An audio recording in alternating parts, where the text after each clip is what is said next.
ஒரு ஆசிரமத்துல ஒரு மாணவன் இருந்தான். நல்ல சுட்டி, கொஞ்சம் முரடு. அவனுக்கு எப்படியாச்சு அந்த வகுப்போட தலைவனாகணும் அப்படிங்கிறது தான் ஆசை. ஆனா அவனை யாருக்குமே பிடிக்காது. பட்டு பட்டுன்னு கையை நீட்டிடுவான்.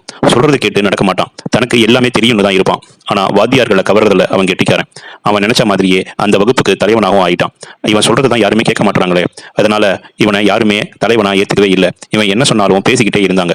ரொம்ப மனவேதனையோட தன்னோட குரு கிட்ட போய் நடக்கிறத சொல்லி அழுதான். அப்போ குரு அவங்ககிட்ட சொன்னாரு, சரி சரி, இதுக்கு எல்லாம் அழுது அப்படின்னு குரு சொல்லிட்டு அவரு சிஷ்யன் கிட்ட சொன்னாரு, உனக்கு ஒண்ணு சொல்றேன், மனசுல வச்சு நடந்துக்கோ, எல்லாம் சரியா போயிடும் அப்படின்னு ஒரு குரலை சொன்னாரு. கருவியும் காலமும் செய்கையும் செய்யும் அருவினையும் மாண்ட தமச்சு. நம்ம எவ்வளவு பெரிய தலைவரா இருந்தாலும் எந்த முடிவை எடுக்கிறதுக்கு முன்னாடியும் சுத்தி இருக்கிறவங்க எல்லாரையும் அவங்க சூழ்நிலையை புரிஞ்சுக்கிட்டு எடுக்கணும். நாம மத்தவங்க நலனை மதிச்சு அவர்கள் கருத்துக்கு மதிப்பு கொடுத்தாதான் மத்தவங்க நம்ம கருத்துக்கு மரியாதை கொடுத்து நம்மள தலைவரா ஏத்துப்பாங்க. மத்தவங்க நம்மள மதிச்சாதான் நாம தலைவர், இல்லாட்டி நாம ஒண்ணுமே இல்லை அப்படின்னு சொன்னாரு.